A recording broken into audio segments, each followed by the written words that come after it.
Hello दोस्तों, मैं सुप्रिया। आप सभी का हमारे इस चैनल पर स्वागत है। और आज हम पढ़ने वाले हैं प्रश्नावली 6.3 का क्वेश्चन नंबर 12, जिसमें दिया गया है कि एक त्रिभुज एबीसी की भुजाएं AB और BC तथा माध्यिका AD एक अन्य त्रिभुज PQR की क्रमशः भुजाओं PQ और QR तथा माध्यिका PM के समानुपाती है, तो दर्शाइए कि त्रिभुज ABC समरूप त्रिभुज PQR है या नहीं। हमें ये प्रूफ करना है। तो हमें यहाँ पे दिया गया है दो त्रिभुज है, एक त्रिभुज ABC और दूसरा त्रिभुज PQR, जिसमें AB भुजा PQ के समानुपाती, BC भुजा QR के समानुपाती और AD भुजा PM के समानुपाती है। ये हमें इसमें दिया गया और हमें प्रूफ करना है कि ये त्रिभुज ABC समरूप त्रिभुज PQR है या नहीं।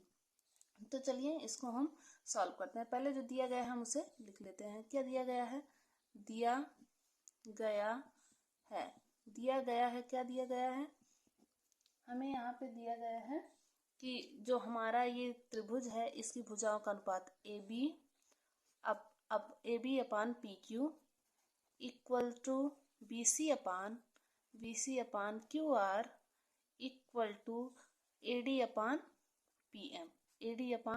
PM ये हमें दिया गया है। ये हमको दिया गया। तो अब सिद्ध क्या करना है? जो सिद्ध करना है हम उसको लिख लेते हैं। सिद्ध करना है कि त्रिभुज ABC समरूप त्रिभुज PQR है या नहीं। तो यहाँ पे हमें सिद्ध करना है, तो लिख लेते हैं सिद्ध करना है। सिद्ध क्या करना है कि हमारा त्रिभुज ABC समरूप त्रिभुज PQR है या नहीं, इसे हमें प्रूफ करना है। तो चलिए, हमें यहाँ पे देखिए पता है कि AB भुजा जो दिया गया था कि AB BC PQ QR और AD PM आपस में बराबर है। तो हम पहले क्या करते हैं, हमें प्रूफ करना है, समरूप दिखाना है इस त्रिभुज में। तो इनकी तीनों भुजाओं का अनुपात बराबर होना चाहिए, या तीनों भुजाएं आपस में बराबर होनी चाहिए, या तीनों कोण आपस में बराबर होने चाहिए, या तो दो भुजा एक कोण बराबर होना चाहिए, तभी हमारा त्रिभुज समरूप होगा। तो इसके लिए हम क्या करते हैं कि अगर हम देखिए हमें ये पता है कि AB BC यहाँ से पता है AB PQ BC और QR दोनों त्रिभुज में ये भुजाएं बराबर है। या तो हम एक भुजा बराबर करें या तो एक कोण। तो हम क्या करते हैं कि ये जो कोण B है और कोण Q को आपस में हम बराबर प्रूफ कर देंगे, तो हमें पता चल जाएगा दो भुजा और एक कोण बराबर है, इसका मतलब ये त्रिभुज समरूप है। तो क्या करते हैं कि हम ये जो छोटा वाला त्रिभुज है ABD और PQM ले लेते हैं, क्योंकि हमें इसमें देखिए पता है कि AB AD और इसमें भुजाएं दी गई हैं। तो अगर हम इनको आपस में बराबर करके इस कोण को बराबर प्रूफ कर देंगे तो हमें पता चल जाएगा।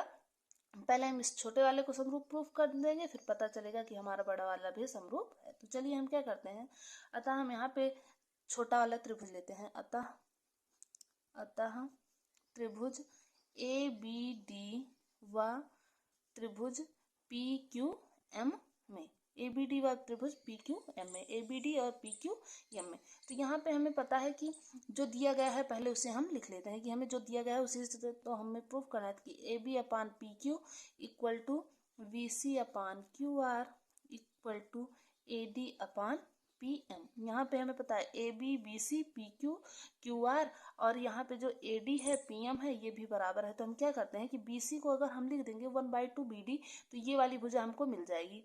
ये दोनों भुजा तो मिली है लेकिन ये वाली नहीं मिली, तो इसको अगर हम हाफ कर देंगे 1/2 BC कर देंगे तो हमें पता चल जाएगा कौन सी भुजा, ये BD भुजा।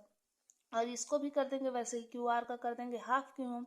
तो यहाँ पे हम करते हैं, चलिए यहाँ पे हम इसको AB अपान PQ लिख देते हैं और BC को हम क्या लिख सकते हैं, 1/2 BD लिख सकते हैं ना, क्योंकि ये BC जो BD है BC का आधा है, तो इसको 1/2 BD। और उसी प्रकार यहाँ पे जो QR है इसको 1/2 QM लिख देंगे और AD और PM भुजा वैसे ही रहेगी, AD अपान PM, इसमें हमें कोई चेंज नहीं करना है।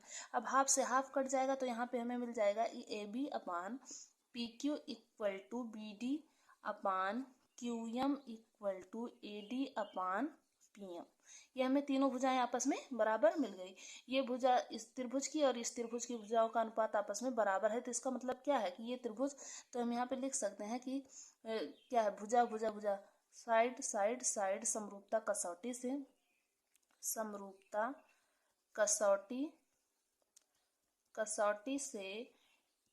कसौटी से हमारा त्रिभुज जो है, त्रिभुज ABD समरूप त्रिभुज PQR, समरूप ABD PQM, ABD समरूप किसके है, पी क्यू एम के। ये छोटा वाला त्रिभुज इस वाले के समरूप है। जब अगर समरूप होते हैं, अगर इनकी भुजाएं बराबर हैं तो इनके कोण भी आपस में बराबर होंगे। तो इससे हमें क्या पता चल जाएगा, इनकी भुजाओं का अनुपात बराबर है और ये इनकी भुजाओं का अनुपात बराबर है तो इनके कोण का अनुपात भी बराबर होगा, इनके कोण भी आपस में बराबर होंगे। तो यहाँ से हमें मिल जाएगा, हम ये जानते हैं कि कोण बी बराबर कोण क्यू, क्योंकि भुजाएं आपस में बराबर हैं। तो यहाँ पे लिख सकते हैं भुजाएं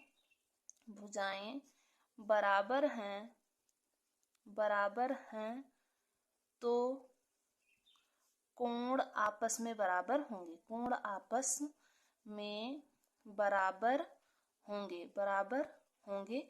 ये हमें पता है कि जब उनके भुजाएं आपस में बराबर हैं तो उनके कोण भी बराबर होंगे। तो इस वाले त्रिभुज में देखना है कि ये भुजाएं आपस में भी बराबर हैं और ये वाला कोण भी कोण क्यू के बराबर हो गया। अब हमने पहले ये दोनों त्रिभुज छोटे वाले को लिया था तो हमने इसे समरूप प्रूफ कर दिया है। अब क्या करते हैं, अब हम ले लेते हैं बड़े वाले त्रिभुज में। अतः अब हमें बड़ा वाला प्रूफ करना है। अतः त्रिभुज, हमने कोण को तो प्रूफ कर लिया, तो अब हम दिखाना ही तो बचा है। अतः त्रिभुज ए बी सी व त्रिभुज पी क्यू आर में, ए बी सी व पी क्यू आर में हमें समरूप दिखाना है। समरूप होने के लिए क्या कंडीशन चाहिए कि दो भुजाएं एक कोण हमें प्रूफ करके दिखा देना है। तो यहाँ से हम क्या करेंगे, यहाँ पे हमें पता है कि A B upon P Q, A B upon P Q, क्योंकि ये हमें दिया गया था, ये बराबर है। फिर क्या है, B C upon Q R, B C upon Q R, दो भुजाएं बराबर होगी। और यहाँ पे लिख सकते हैं और जो कोण बी है वो कोण क्यू के बराबर है, क्योंकि हमने यहाँ पे निकाला है जो कोण बी है वो कोण क्यू के बराबर है, क्योंकि हमने इसे प्रूफ किया है। तो हमें देखिए यहाँ पे इस त्रिभुज में बड़े वाले ए बी सी में मिल गया कि दो भुजाएं बराबर हैं और एक कोण बराबर है।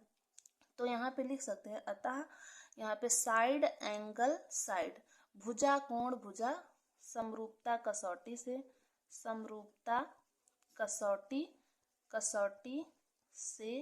भुजा कोण भुजा समरूपता कसौटी से हमारा त्रिभुज ए बी सी समरूप किसके हो जाएगा, त्रिभुज पी क्यू आर के। ये हमने प्रूफ कर लिया, यही हमें प्रूफ करना था। पहले हमने छोटे वाले त्रिभुज को लिया, उसमें हम उसकी मदद से हमने इसके कोण को बराबर किया, फिर उसको जब निकाल लिया तो हमने बड़ा वाला त्रिभुज लिया और बड़े वाले त्रिभुज की मदद से हमने दो भुजाओं को और एक कोण को बराबर करके इस त्रिभुज को एबीसी को पी क्यू आर को समरूप प्रूफ किया है।